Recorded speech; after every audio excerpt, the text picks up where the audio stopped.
এগৰাকী চলনাময়ী নাৰীৰ চলনাত পৰি দিশহাৰা হৈছে এজন পুৰুষ। আপোনালোকে শুনা পাইছে যে লৰাবোৰে ছোৱালীক নিৰ্যাতন কৰে, কিন্তু নহয়, ছোৱালীয়েও লৰাক নিৰ্যাতন কৰে। বেয়া ছোৱালী গম পোৱা নাছিলো, বিয়াৰ পিছতে গম পাওঁ তাইৰ এইটো এটা বিজনেছ। তাইৰ আকৌ তিনিটা নাম।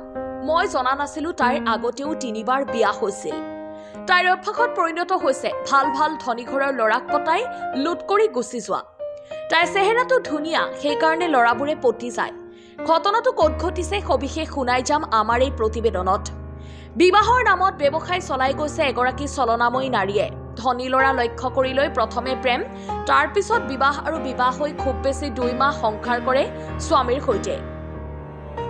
2 মাহ সংসাৰ কৰাৰ পিছত নগদ টকা, সোণৰ গহনা আদি লৈ উধাও হয় চলনাময়ী নাৰী। নাৰীগৰাকীয়ে বিবাহকে ব্যৱসায় হিচাপে পিতৃক দি দিছে হাৰ্ডৱেৰ দোকান। এই অভিযোগ তুলিছে বৰপেটা সদৰ থানাৰ অন্তৰ্গত মাইলকুছিৰ মুস্তাফিজুৰ ৰহমানে। সততে শুনিবলৈ পোৱা যায় যে পুৰুষসকলেহে নাৰীক নিৰ্যাতন কৰে, কিন্তু নহয়, একাংশ নাৰীয়েও পুৰুষক নিৰ্যাতন কৰে। এনে ঘটনা সংঘটিত হৈছে মাইলকুছিত। বৰপেটা সদৰ থানাৰ অন্তৰ্গত মাইলকুছিৰ মুস্তাফিজুৰ ৰহমানে প্ৰথমতে প্ৰেমৰ পিছত সামাজিক ৰীতি নীতিমতে বিবাহপাশত আবদ্ধ হয়। ছোৱালীজনীৰ ঘৰ পালহাজিত। পিতৃৰ নাম ইনচান আলী। বিবাহৰ 2 মাহৰ পিছত স্বামীগৃহৰ পৰা দিয়া সোণৰ গহনা পাতি লৈ অইনৰ সৈতে পলাই যায়। মুস্তাফিজুৰে যোগাযোগ কৰে যদিও সফল নহয়। পিছত মুস্তাফিজুৰে জানিব পাৰে যে তাই ইয়াৰ পূৰ্বেও 3 ঠাইত বিয়া হৈ টকা পইচা লৈ পলায়ন কৰিছিল।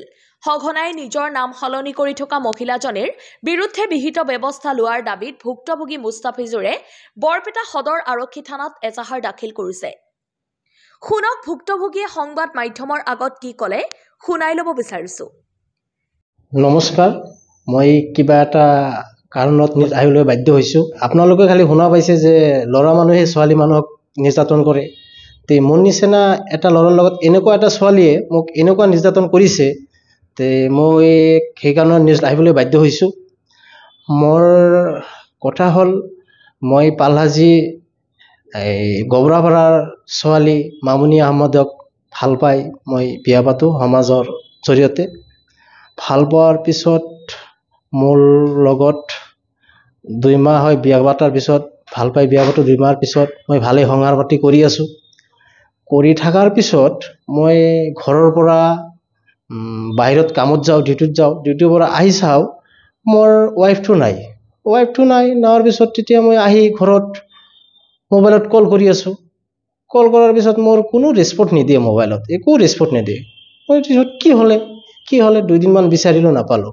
নোপোৱাৰ পিছত মই লগালগ বৰপেটা সদৰ থানা আহিলোঁ। আহি লগালগ মই এটা এজাহাৰ দিলোঁ। এজাহাৰ দিওঁতে আহোঁতে শুনা পাওঁ এইটো ছোৱালীত আৰু 2টা এনেকুৱা ঘটনা কৰিছে। মই এইটো আহি আচৰিত হৈ গ'লোঁ।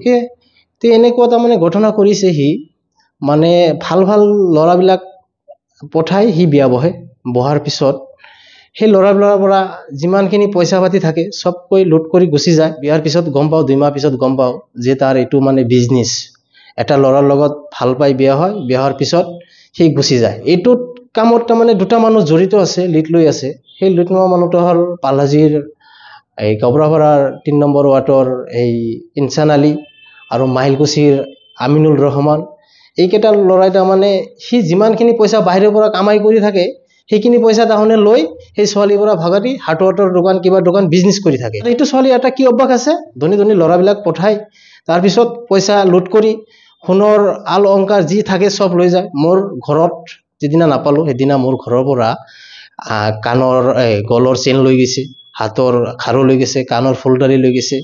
মোৰ এইখিনি বস্তু লৈ অদা হয়।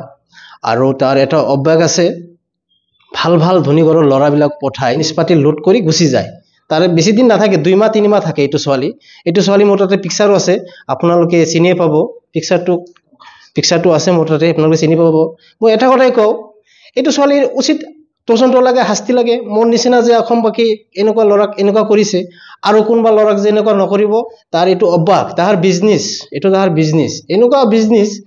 তাৰ চেহেৰাটো অলপ ধুনীয়া, সেইকাৰণে ল'ৰাবিলাক পঠি যায়। পঠা যোৱাৰ পিছত তাহাঁতে এনেকুৱা লুট কৰি গুচি যায়।